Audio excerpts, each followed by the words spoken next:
अस्सलामु अलैकुम रहमतुल्लाहि व बरकातुहू। अल्हम्दुलिल्लाहि रब्बिल आलमीन वस्सलातु वस्सलामु अला रसूलिल करीम व अला आलिहि व सहाबिहि अजमईन अम्मा बाद। फ़ऊज़ु बिल्लाहि मिनश शैतानिर रजीम बिस्मिल्लाहिर रहमानिर रहीम। रब्बि इश्रह ली सदरी वयस्सिर ली अमरी वहलुल उक़दतम मिन लिसानी यफ़क़हू क़ौली। सुब्हान रब्बिका रब्बिल इज़्ज़ति अम्मा यसिफ़ून व सलामुन अलल मुरसलीन वल्हम्दुलिल्लाहि रब्बिल आलमीन। नाज़रीन, तहज़ीब टीवी पे आपका इस्तक़बाल है। हज और क़ुरबानी के मसाइल इस नाम से जो प्रोग्राम चल रहा है उसके नए शुमारे के साथ मैं आपके सामने हाजिर हूँ। आज मैं आपको हज में क्या क्या चीज़ें फ़र्ज़ हैं और क्या क्या वाजिबात हैं जिन्हें छोड़ने पे गुनाह होगा या हज साक़ित हो जाएगा, हज नहीं हो पाएगा, उन चीज़ों के बारे में आपको बताऊँगा। उससे पहले मैं आपको थोड़े से टाइम में 8 ज़िलहिज्जा से लेके 13 ज़िलहिज्जा तक क्या क्या करना है आप लोगों को वहाँ पे, उसके बारे में हल्की फुल्की चीज़ें आपको एक तरतीब से बता देता हूँ। उसके बाद फिर इंशाअल्लाह ताला आप लोगों को फ़र्ज़ और वाजिबात के बारे में बताऊँगा, जिससे कि आपका हज आसान हो जाए। 8 ज़िलहिज्जा को जब आप अपने कमरों से चलेंगे फजर के बाद, तो ज़ोहर से लेके ईशा तक 4 नमाज़ें आप मीना में पढ़ेंगे और 9 ज़िलहिज्जा को आप फजर पढ़ के मीना से अरफात के मैदान की तरफ चले जाएंगे और वहाँ ज़ोहर और असर मिला के पढ़ेंगे और उसके बाद मगरिब के टाइम आप वहाँ से चल देंगे मुज़दलिफ़ा के लिए। ये ज़ोहर और असर मिलाने के बाद आपके पास 5-6 घंटे होंगे।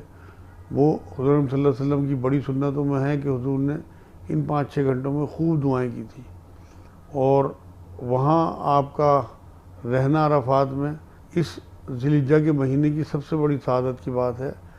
इसमें जो सबसे बड़ी फजीलत है वो हज है और हज का सबसे बड़ा रुकन जो है, जो फ़र्ज़ है, वो अरफात में वकूफ़ है, आपका रुकना वहाँ पे। तो आपका जो दिन वहाँ गुज़रेगा वो दिन बड़ा अहम तरीन है आपकी ज़िंदगी के लिए। उस दिन की बड़ी फजीलत है। उस दिन अल्लाह दुआएं बड़ा कबूल करता है। उस दिन अल्लाह बंदों के अपने बहुत करीब होता है और शैतान उस दिन सबसे ज़्यादा ज़लील होता है और अपने बाल नोचता है और परेशान होता है कि अल्लाह ने कैसे एक झटके में इनके तमाम गुनाह माफ़ कर दिए। तो जो आपके कोई कोताही, कोई गुनाह हुआ होगा तो वो अल्लाह पाक वहाँ आपके तमाम गुनाह माफ़ कर देगा, अगर आपने इखलास के साथ बिना फौश गोई या बिना लड़ाई झगड़े गाली गलौज के हज किया होगा। और बाकी ये बात मैं वजाहत के साथ बता दूँ आप लोगों को कि जो आपके गुनाह वहाँ माफ़ होंगे वो हकूक़ अल्लाह होंगे। आपकी इबादत में कोई कमी रह गई होगी उसे तो अल्लाह माफ़ कर देगा, लेकिन हक़ुल इबाद आपको यहीं अदा करने पड़ेंगे। इसीलिए मैंने पिछले शुमारों में आपके सामने वजाहत के साथ ये बात कही थी कि आप लोग अपने इलाके से लोगों से माफ़ी मांग के जाएँ, अपने पड़ोसियों से, अपने बहन भाई और रिश्तेदारों से, और माफ़ करके जाएँ, जिससे कि आप आसानी के साथ हल्के फुल्के वहाँ पहुँचें। तो यहाँ जो बार बार वजाहत इस बात की गई है वो हदीस आपके सामने मैंने पेश भी की है कि अगर इखलास के साथ हज किया तो ऐसा हो जाता है इंसान जैसे नौलूद बच्चा। तो वो सिर्फ़ और सिर्फ वो गुनाह माफ़ होते हैं जो उसने हक़ूक़ अल्लाह में कोई कोताही की होगी। नमाज है, रोज़ा है, हज है, मतलब इनमें कोई कोताही हो जाए तो उसे अल्लाह रब्बुल इज़्ज़त माफ़ कर देते हैं। लेकिन जो बंदों के हकूक़ हैं, किसी का माल मारा होगा, किसी का उधार नहीं दिया होगा, कोई वादा खिलाफ़ी की होगी, किसी के साथ गाली गलौज की होगी, नंबर 2 माल बेचा होगा, नकली दवाइयाँ बेची होंगी, किन चीज़ों में मिलावट की होगी, ज़ख़ीरा अंदोज़ी की होगी, हराम माल कमाया होगा, उन सबको अल्लाह माफ़ नहीं करेगा। दूसरे हलाल माल से ही हज हो सकता है, हराम माल से हज अल्लाह को कबूल नहीं है। लोग कराते हैं लेकिन कबूल नहीं होगा।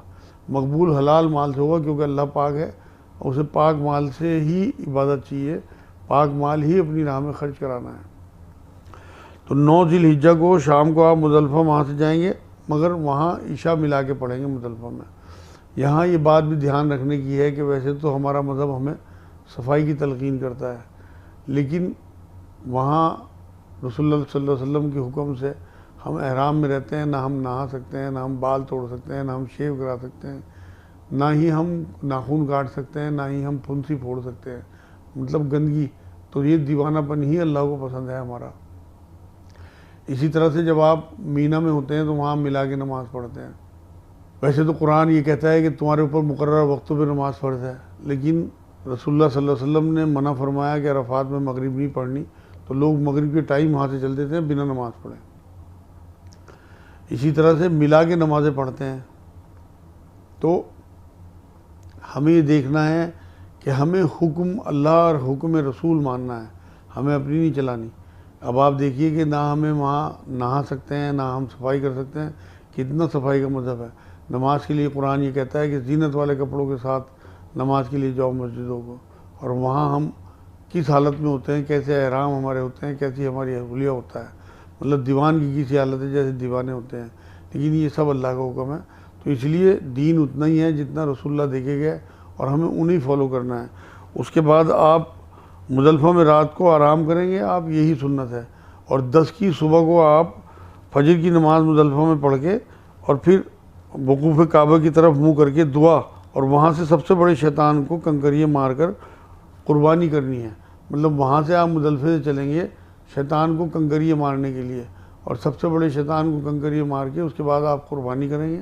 तो कुर्बानी करने के बाद आप हलक कराएंगे, तो आप यहाँ एहराम से बाहर हो गए।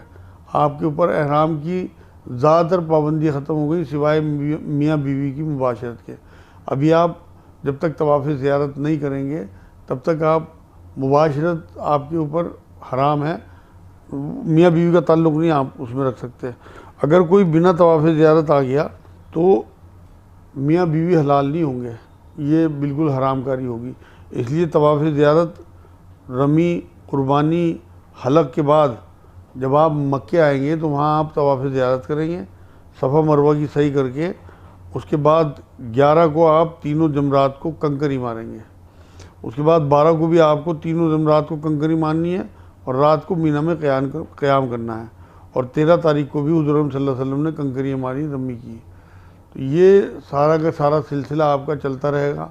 और जो आपका क़याम होगा मीना में, वहाँ आप ज़्यादा तलबिया पढ़ते रहें, अल्लाह का जिक्र करते रहें, और डिस्कस भी करें तो फलाह बहबूद के लिए मुसलमानों की। ये सब वो चीज़ें हैं जो कुरान हमें हुक्म देता है। सूरह बकरा की 200 नंबर आयत में अल्लाह ने यही बात हमें बताई है।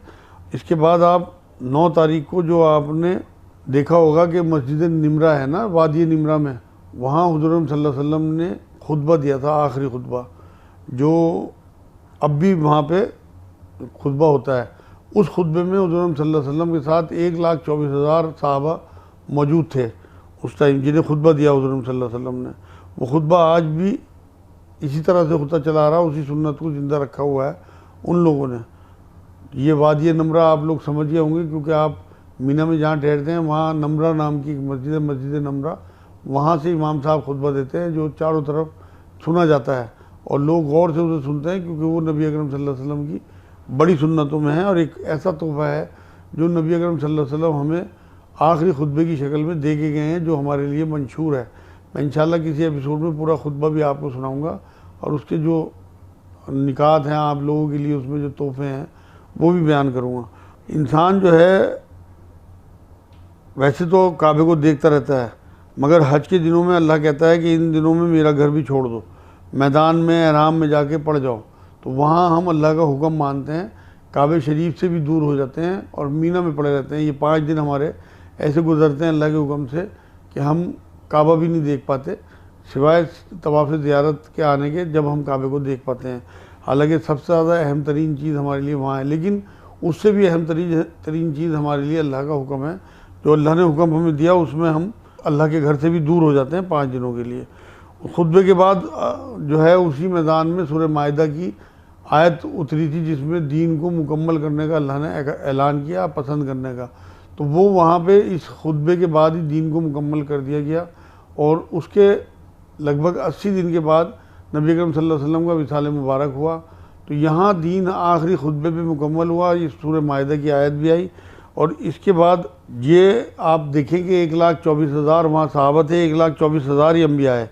ऐसी पूरी उम्मत के लिए 1,24,000 सहाबा रहे जो हमें पैगाम देके गए।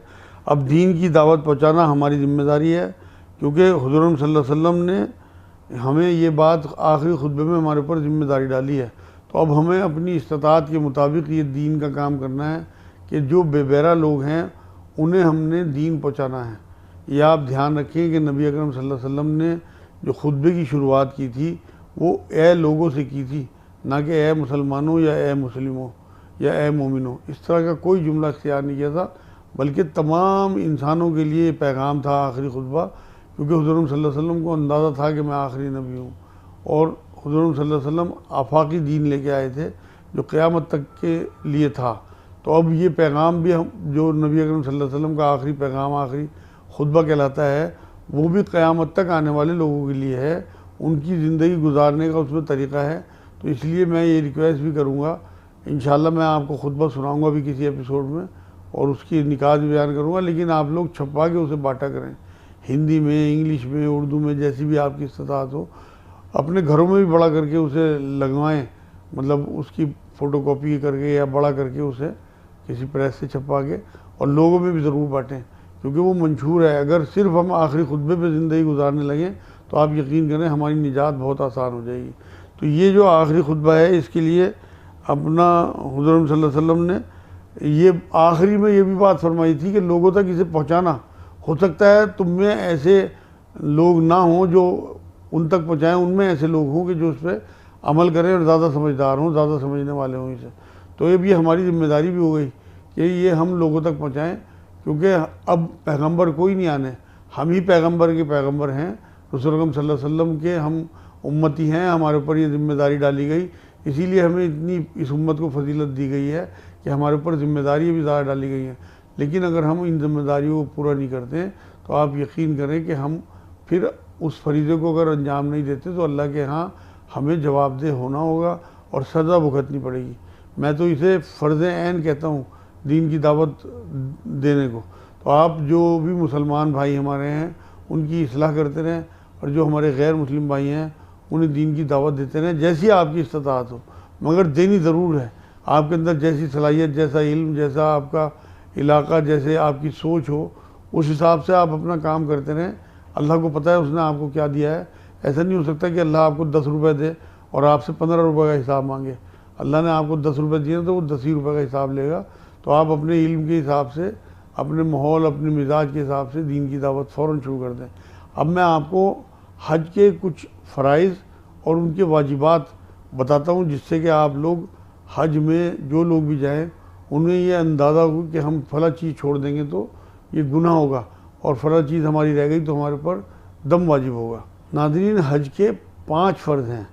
एक तो एहराम, नियत, अरफात के मैदान में जाना, तवाफ़ ज़ियारत, कम से कम 4 फेरे करना, और 5वीं है तरतीब, मतलब हर एक फ़र्ज़ अपने वक्त पर पहले बाद होना चाहिए, मतलब तरतीब इधर उधर ना हो। इनमें से अगर आप छोड़ेंगे तो गुनाहगार होंगे, और मैदान में अगर आप अरफात के नहीं पहुंच पाए तो आपका हज ही नहीं होगा। तो इसके बाद 26 वाजिबात हैं जिन्हें छोड़ने पे, जो सुन्नतें हैं, बड़ी सुन्नतें रसूल सल्लल्लाहु अलैहि वसल्लम की, अगर आप उन्हें छोड़ते हैं तो आप गुनाहगार भी होंगे और आपके ऊपर दम भी वाजिब होगा। उनमें सबसे पहले जो बड़ी सुन्नत है वो एहराम मिकात से पहले बांधना, दूसरे सफ़ा मरवा की सही करना, तीसरे सही की शुरुआत सफ़ा से करना, और चौथे पैदल सही करना, 5वें तवाफ़ के बाद सही करना। अगर कोई मजबूरी हो तो सवारी पे भी सही की जा सकती है अगर कोई माजूर हो, और अगर कोई माजूर ना हो तो उसे पैदल ही सही करनी चाहिए, चाहे थोड़ा टाइम ज़्यादा लगे। उसके बाद तवाफ़ के बाद सही करना, मतलब तवाफ़ पहले बाद में सही, ये तरतीब होनी चाहिए। और वक़ूफ़ अरफा आफ्ताब के गुरूब तक करें, मतलब अरफा के मैदान में जो आप रुकेंगे वो गुरूब आफ्ताब तक रुकना है आपको। उसके बाद अरफात में मगरिब का वक्त नज़र आने लगे तब तक आपने वहाँ रुकना है। इमाम के साथ निकलें, मतलब जब वहाँ से इमाम हजरात निकलें जिन्होंने खुतबा दिया है उनके साथ साथ निकलने का हुक्म है। अब क्योंकि पब्लिक बहुत ज़्यादा होती है तो आपको, मतलब जो आपके मौलवी हजरात होते हैं उनके साथ, उनके हिसाब से निकलना होता है। वही इस टाइम आपके इमाम होंगे, क्योंकि आप वहाँ तक नहीं पहुँच सकते मस्जिद नमरा तक। मुज़दलिफ़े में रात गुजारना 8वां। 9 नंबर पे मगरिब इशा मुज़दलिफ़े में पढ़ना। 10 नंबर पे 3 दिन कंकरी मारना। 11 नंबर पे सर मुड़वाना। 12 नंबर पे हर दिन की रमी उसी दिन करना। 13 नंबर पे कुर्बानी के दिन में सर मुड़ाना या बाल कतरवाना। और 15 नंबर पे हरम की हद में बाल कटवाना। 16 नंबर पे कुर्बानी। 17 नंबर पे हरम की हद में कुर्बानी, मतलब जो हरम की हद है उसी के अंदर अंदर कुर्बानी होगी। आप उससे अगर बाहर निकल जाते हैं तो आपकी कुर्बानी कबूल नहीं होगी। उसके बाद तवाफ़ ज़ियारत, ये अहम तरीन रुकन है। तवाफ़ ज़ियारत आपके लिए ज़रूरी है और बिना इसके आपका हज मुकम्मल नहीं होगा।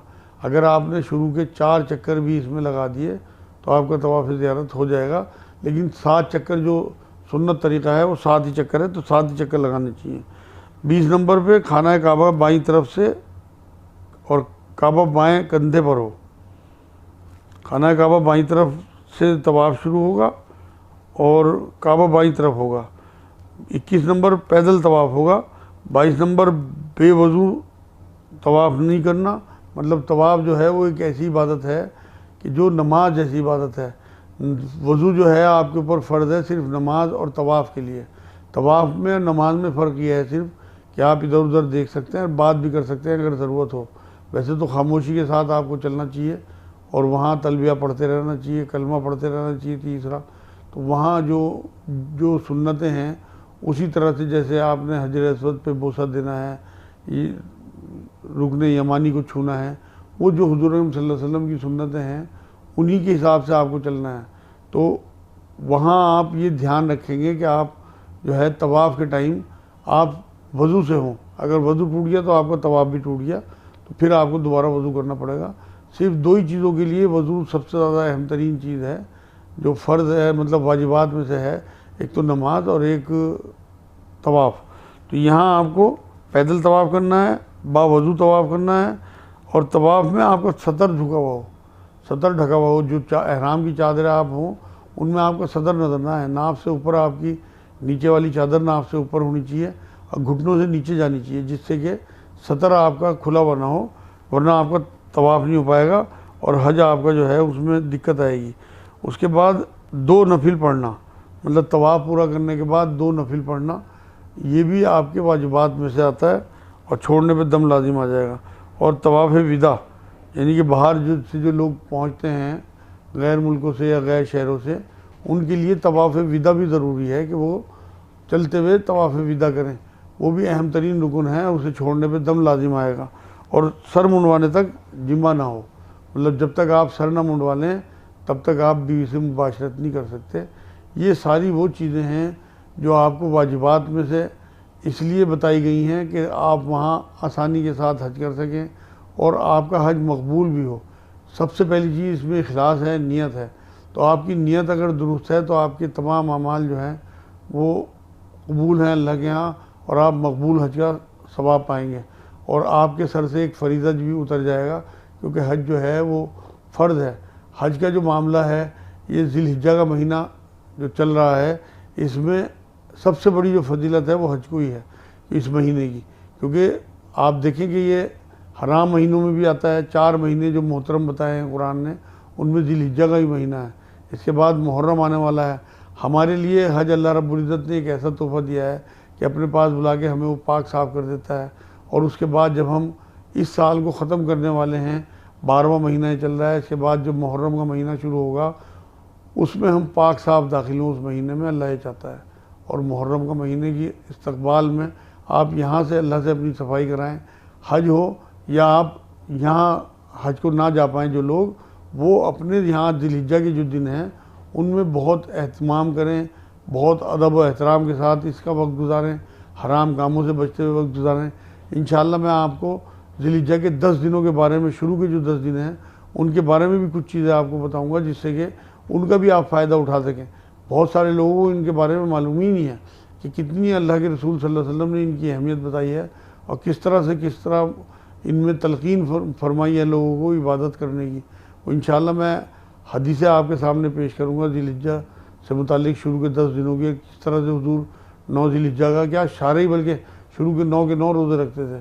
तो इसलिए आज के ये एपिसोड में मैंने जो आपको चीज़ें फ़र्ज़ और वाजिबात के बारे में बताई हैं, इंशाअल्लाह उम्मीद यह है कि आपके वो हज में काम आएंगी। अल्लाह आपको सादत नसीब फरमाए। जो लोग वहाँ पे हैं, जो हज कर रहे हैं, वो इन सब चीज़ों का ख्याल रखें जिससे एक मकबूल हज उनके हिस्से में आ सके। और जो लोग अभी तक नहीं गए वो भी इन एपिसोड को अपने पास जो है वो नोट कर लें, इन सब चीज़ों को अपनी डायरी में, जिससे कि वहाँ जब वो जाएँ तो कम से कम एक साफ़ सुथरा हज करके जिस मकसद से वो गए, इतना पैसा खर्च करके, इतनी मेहनत करके वो मकसद पूरा हो और वो मकसदियत वहाँ से लेके आए, उसके बाद अपनी सफाई के साथ बाकी की ज़िंदगी गुजारें। नाज़रीन, हुज़ूर अकरम सल्लल्लाहु अलैहि वसल्लम ने बेसत से पहले 2 हज किए हैं और बेसत के बाद 1 हज किया है, क्योंकि इतना टाइम ही नहीं मिला। हुज़ूर अकरम सल्लल्लाहु अलैहि वसल्लम को जब हज फ़र्ज़ हुआ उसके 1 साल बाद हुज़ूर अकरम सल्लल्लाहु अलैहि वसल्लम ने हज किया है और उसके बाद हुज़ूर अकरम सल्लल्लाहु अलैहि वसल्लम का विसाल मुबारक हो गया। लेकिन हज बार बार करने की तलकीन फरमा के गए हैं और ये बात सहाबा से साबित है। आज के दौर में मैं देखता हूँ बहुत से लोग ये कहते हैं जी बस एक ही हज ठीक है, बाकी ज़रूरी नहीं है, या बहुत सारे उम्रे करने पे लोगों की क्रिटिसाइज़ करते हैं। वो बात ठीक है कि हम एक गरीब मुल्क में हैं, लेकिन अल्लाह के हक़ में क्यों डंडी मारना चाहते हैं। हुज़ूर सल्लल्लाहु अलैहि वसल्लम ने तो एक हज से दूसरे हज के बीच में जितने भी गुनाह हैं अगले हज पे या उम्रे पे माफ़ करने की बात कही है हदीस पाक में। और ये बात सहाबा से भी साबित है कि हज़रत अबू बकर सिद्दीक़ रज़ियल्लाहु ताला अन्हु के ज़माने में उन्होंने एक पहले साल तो हज नहीं कर सके, लेकिन दूसरे साल में हज किया। इस तरह हज़रत उमर रज़ियल्लाहु ताला अन्हु के 10 साल का जो ज़माना है उसमें 10 के 10 हज किए उन्होंने। और हज़रत उस्मान रज़ियल्लाहु ताला अन्हु के भी जो भी अमन के साल थे उनमें हज किया। हज़रत उस्मान ने, हज़रत अली का भी मामला यही रहा कि वो इतनी ज़्यादा जंगों में मुलविस रहे कि वो हज को नहीं जा सके, लेकिन तमाम सहाबा, हज़रत अब्दुल्ला बिन उमर हों या और जितने भी सहाबी हैं, वो हज के लिए जाया करते थे और पैदल जाया करते थे। हज़रत हसन रज़ियल्लाहु ताला अन्हु की रिवायत मुझे याद आ रही है कि उन्होंने 20 हज पैदल किए हैं। अब आप अंदाज़ा तो करिए कि मदीने से मक्के पैदल जाना और 20 हज यानी कि 20 साल तक लगातार गए होंगे तब वो हज किए। हमारे लिए तो बहुत आसानी अल्लाह ने कर दी कि सफ़र भी आसान है, वहाँ हर चीज़ मुहैया है।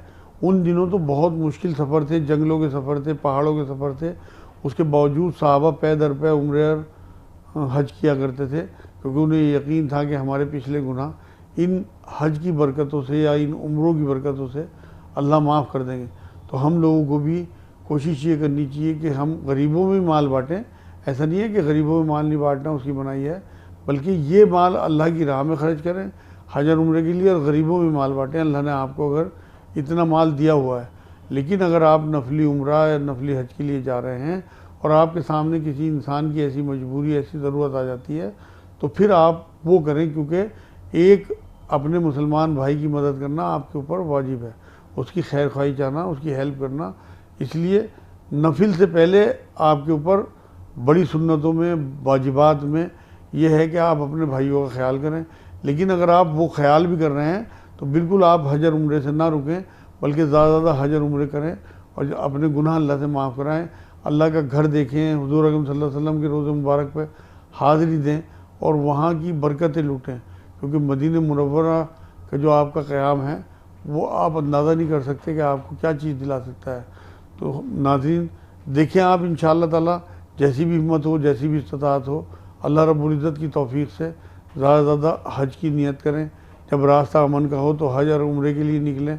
इंशाअल्लाह मैं भी दुआ करूँगा कि अल्लाह मुझे भी तौफ़ीक़ दे बार बार वहाँ जाने की, और आप लोगों को भी तौफ़ीक़ दे। इंशाअल्लाह ताला आज के एपिसोड में इतना ही। अगले एपिसोड में कुछ और चीज़ें लेके आपके सामने पेश होऊंगा। अस्सलाम वालेकुम व रहमतुल्लाहि व बरकातहू।